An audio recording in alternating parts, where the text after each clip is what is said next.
여러분, 지금부터 들려드릴 이야기는 단순한 상속 분쟁이 아닙니다. 이것은 한 기업 회장이 자식들의 탐욕을 시험하기 위해 남긴 3단계의 반전이 숨겨진 유언입니다. 아들과 딸은 모든 것을 가졌다고 생각했고 나약한 상속녀는 모든 것을 빼앗겼다고 생각했습니다. 하지만 아버지는 이미 그들의 모든 움직임을 예측하고 있었죠.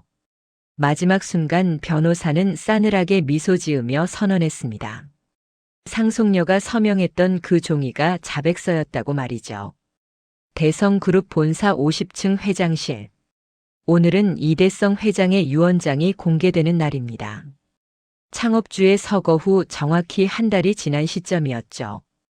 호화로운 마호가니 회의 테이블 앞에는 40대 초반의 장남 이준호와 30대 후반의 장녀 이혜진이 앉아 있었습니다. 준호는 5천만 원짜리 시계를 차고 있었고 혜진은 샤넬 재킷을 걸치고 있었습니다. 두 남매의 얼굴에는 슬픔이 아닌 기대감이 어려 있었죠. 아니, 솔직히 말하면 탐욕이었습니다. 그들은 이미 머릿속으로 수조 원대의 유산을 어떻게 나눌지 계산을 끝낸 상태였습니다.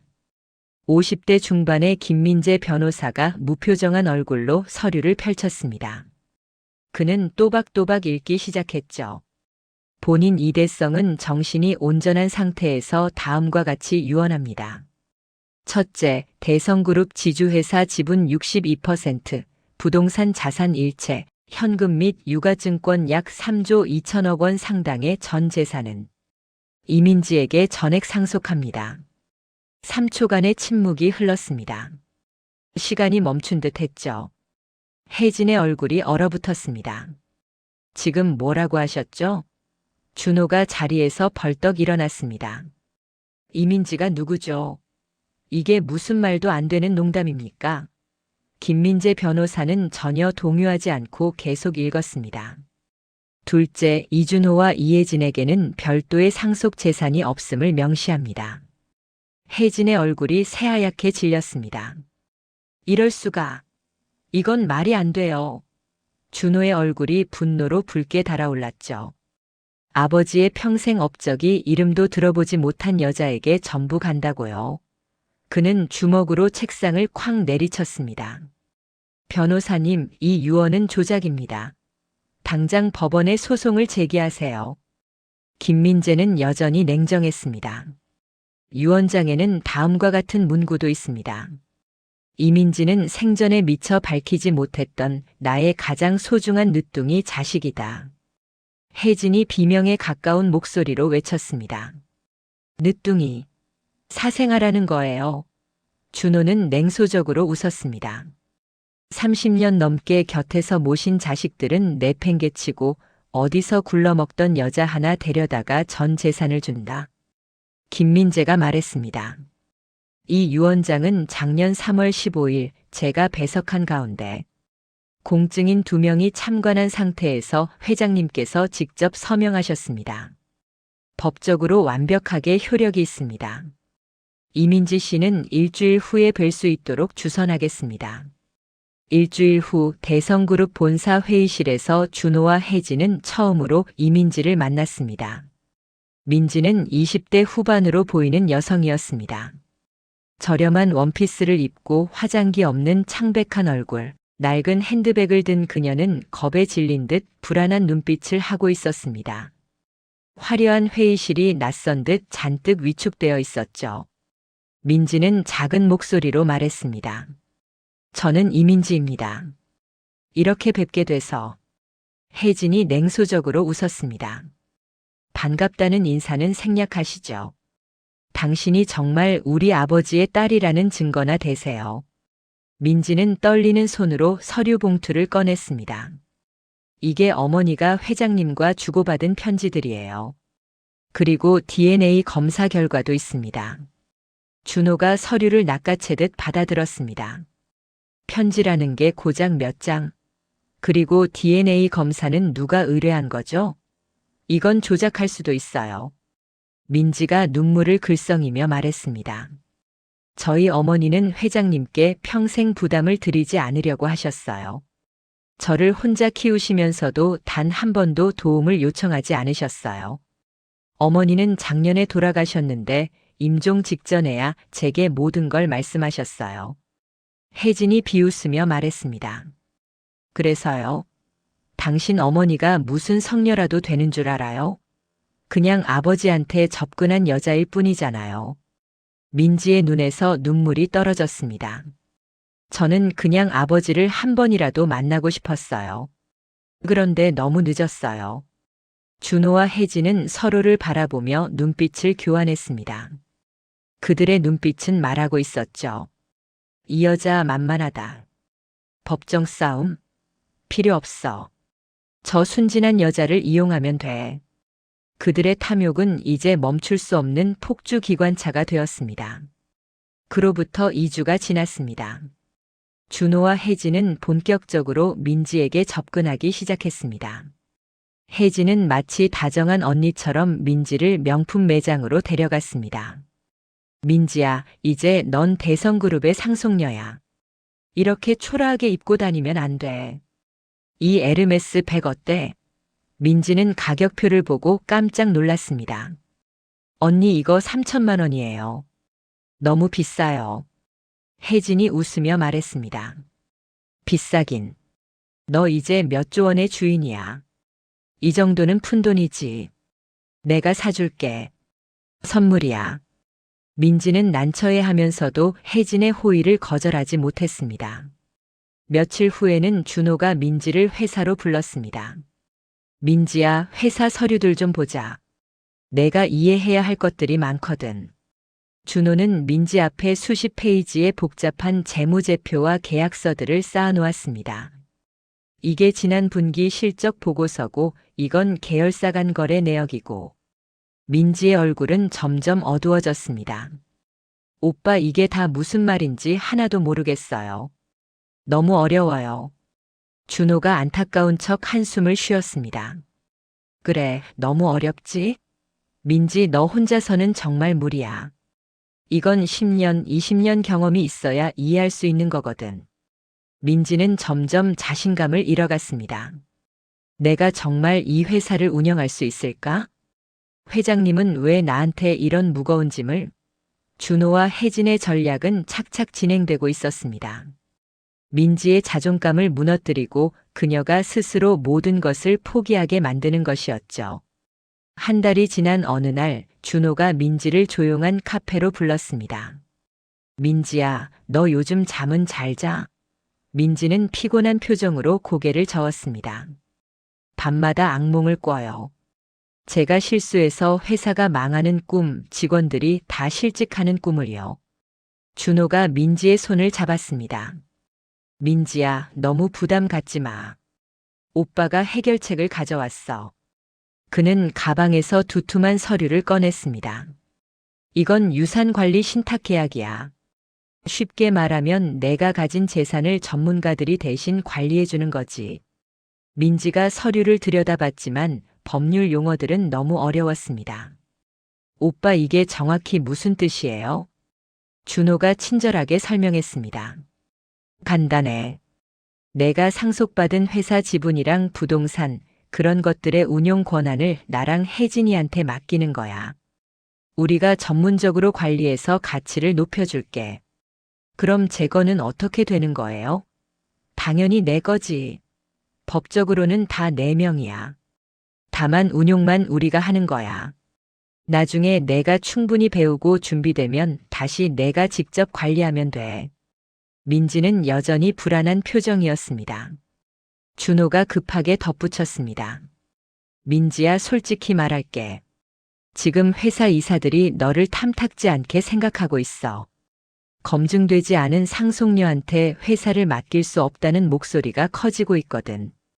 이 계약서에 서명하면 우리가 이사들을 설득할 수 있어. 전문가들이 관리합니다. 라고 말이야. 민지의 눈에 눈물이 맺혔습니다. 오빠 정말 나중에 돌려줄 거예요? 준호가 환하게 웃으며 말했습니다. 당연하지. 우리는 가족이잖아. 오빠가 동생을 속이겠어? 민지야, 이건 너와 회사를 지키기 위한 방어막이야. 지금은 오빠와 언니를 믿어. 민지는 한참을 망설이다가 떨리는 손으로 서명했습니다. 그로부터 3일 후 이번에는 혜진이 민지를 찾아왔습니다. 민지야, 큰일 났어. 무슨 일이에요? 회사에 유동성 위기가 생겼어. 계열사 중 하나가 갑자기 자금 문제로 부도 직전이야. 당장 수백억 원을 투입하지 않으면 회사가 무너져. 혜진이 또 다른 서류를 꺼냈습니다. 다행히 해결책이 있어. 회장님이 남긴 현금 자산에서 긴급 인출을 하면 돼. 이건 긴급 현금 자산 인출 동의서야. 민지가 서류를 받아들었습니다. 이거 서명하면 되는 거예요? 응, 빨리 서명해야 해. 시간이 없어. 오늘까지 자금이 투입되지 않으면 정말 끝이야. 회장님이 평생 일궈온 회사가 무너지는 거라고. 민지는 패닉에 빠졌습니다. 회장님의 회사가 무너진다고요? 그럼. 혜진이 민지의 어깨를 붙잡았습니다. 민지야, 넌 지금 회사의 주인이야. 내가 결정해야 해. 서명하지 않으면 수천 명의 직원들이 일자리를 잃어. 내가 그들을 구해야 해. 민지는 더 이상 생각할 여유가 없었습니다. 그녀는 떨리는 손으로 서류에 서명했습니다. 그날 밤 준호와 혜진은 고급 레스토랑의 프라이빗 룸에서 만났습니다. 준호가 샴페인 잔을 들며 웃었습니다. 축배를 들자, 혜진아. 우리가 이겼어. 혜진도 환하게 웃으며 잔을 부딪혔습니다. 저 멍청한 여자 콧대만 높을 줄 알았더니 돈 앞에서 바로 무너지는군. 우리가 진짜 이겼어. 준호가 말했습니다. 이제 법적으로 회사 경영권도 우리 손에 들어왔어. 지분도 우리 통제 하에 있고. 법정 싸움이 끝날 때까지 회사를 완전히 장악하고 저 여자는 푼돈만 쥐어주고 내쫓으면 돼. 그들은 자신들의 승리를 자축했습니다. 민지가 서명한 2번의 계약으로 준호와 혜진은 사실상 유산의 핵심인 경영권과 현금 자산을 모두 장악했습니다. 준호와 혜진은 민지를 상대로 유언 무효 확인 소송을 제기했습니다. 그들은 유언장에 명시된 늦둥이 자식이라는 표현이 불분명하며 민지의 출생이 회장님의 결혼 생활 중 이루어진 것이 아니므로 법적 상속 자격이 없다고 주장했습니다. 소송 과정에서 민지의 어머니가 생전에 회장님과 주고받은 편지나 DNA 검사 결과가 제시되었지만 준호 측 변호인단은 모든 증거를 교묘하게 흠집내며 민지의 자격을 흔들었습니다. 편지는 필적이 의심스럽고 DNA 검사는 공신력 있는 기관에서 실시된 것이 아니라는 식이었죠. 첫 번째 판결이 내려진 날 법원은 준호와 혜진의 손을 들어주었습니다. 법원은 민지의 상속인 자격에 대한 법적 의문이 해소되지 않았다는 이유로 유언 집행을 잠정 중단했습니다. 그리고 재산 관리는 회장님의 가장 가까운 직계 가족인 준호와 혜진에게 우선적으로 맡긴다는 판결을 내렸습니다. 준호와 혜진은 환호했습니다. 법정 밖으로 나오면서 그들은 보란듯이 민지를 비웃었습니다. 봐, 민지야. 푼돈 좀 쥐어줄 때 조용히 나갔어야지. 이제 법까지 내 편이 아니구나. 우리가 내 언니 오빠라는 사실은 변함없어. 하지만 아버지의 유산은 영원히 우리 것이야. 혜진이 민지의 어깨를 밀치며 조롱했습니다. 민지는 바닥에 주저앉았습니다. 그녀의 얼굴은 절망으로 일그러졌고 눈물을 흘리며 고개를 떨구었습니다. 이 장면은 언론에 대서특필되었고 사람들은 가엾은 상속녀가 탐욕스러운 재벌, 남매에게 모든 것을 빼앗긴 현대판 신데렐라 이야기의 비극적인 결말이라고 생각했습니다. 그러나 이 모든 것은 2번째 반전의 서막이었습니다. 준호와 혜진은 자신들이 진정한 승자라고 믿고 민지에게서 빼앗은 회사 지분을 이용해 대성그룹의 모든 계열사를 자신들의 사익을 위해 이용하기 시작했습니다. 그들은 회장님이 생전에 추진하던 공익사업을 중단했습니다. 장학재단에 갈 돈을 자신들의 개인 투자에 썼고 부동산을 담보로 무리한 대출을 받아 해외 투기에 뛰어들었습니다. 회사 자금으로 명품을 사들이고 고급 차를 바꾸고 호화로운 파티를 열었습니다. 준호는 회사 이사진을 자신의 사람들로 교체했습니다. 회장님 시절부터 함께했던 충직한 임원들을 모두 내쫓고 자신에게 충성하는 사람들만 남겼죠. 혜진은 계열사의 자금을 빼돌려 자신의 명의로 된 페이퍼 컴퍼니에 넣었습니다. 그들의 탐욕은 통제 불능 상태가 되었습니다. 하지만 김민재 변호사는 이 모든 과정을 조용히 지켜보며 모든 서류와 증거를 수집하고 있었습니다. 회사 자금 유출 내역, 불법 대출 서류, 횡령 증거들이 하나하나 그의 손에 쌓여갔습니다. 며칠 후 김민재 변호사는 민지에게 전화를 걸었습니다. 이제 회장님의 마지막 설계를 가동할 시간입니다. 두 남매는 완벽하게 함정에 빠졌습니다.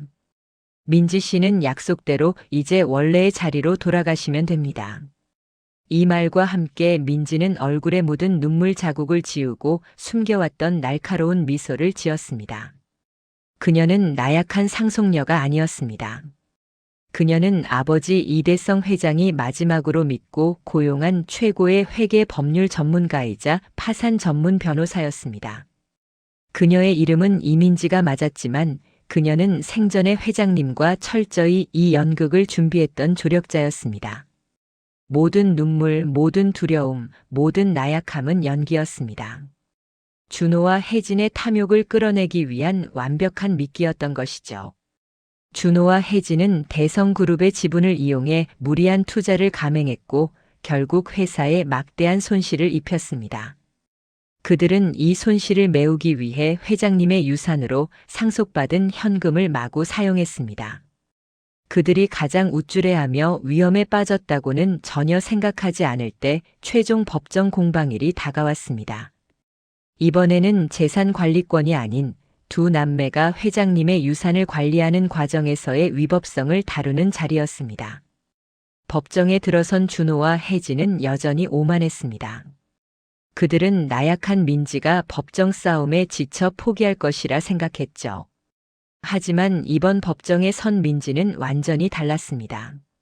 신일과 이에서 보았던 눈물 많은 여자가 아니었습니다.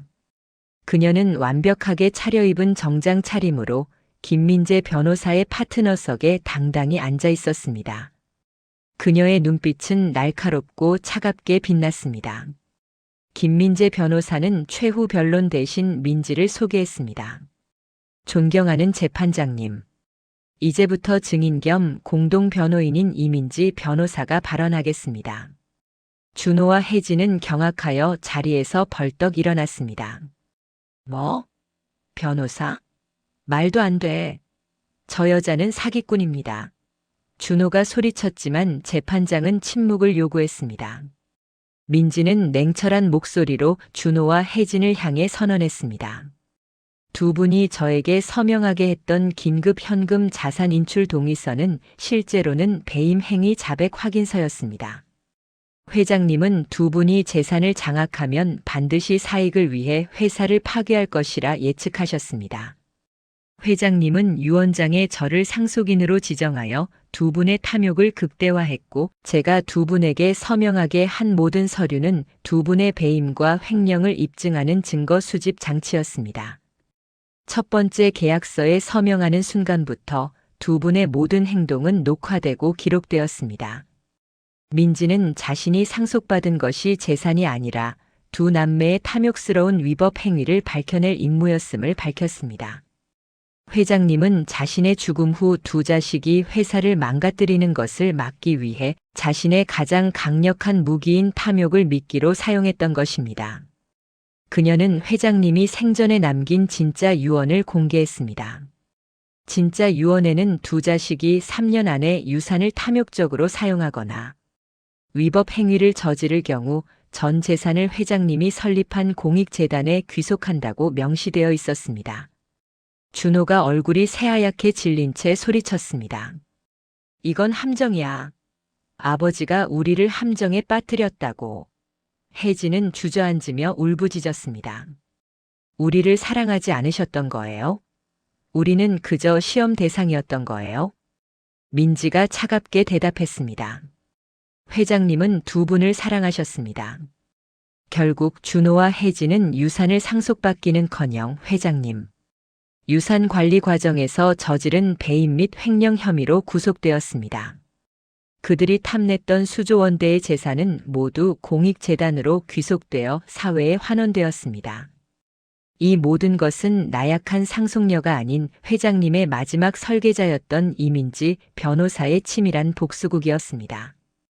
이 이야기는 돈보다 소중한 정의와 가치를 지키려 했던 한 아버지의 위대한 사랑과 지혜의 기록입니다. 회장님은 살아생전 자녀들의 본성을 너무나 잘 알고 계셨습니다. 그래서 그는 단순히 재산을 나눠주는 대신 그들에게 마지막 교훈을 남기기로 결심했습니다. 탐욕이 얼마나 무서운 것인지, 그리고 진정한 가치는 돈이 아니라 정의와 양심에 있다는 것을 깨닫게 하려 했던 것입니다. 민지는 법정을 나서며 회장님의 영정 사진을 바라보았습니다. 회장님 약속을 지켰습니다. 그녀의 눈에는 더 이상 눈물이 없었습니다.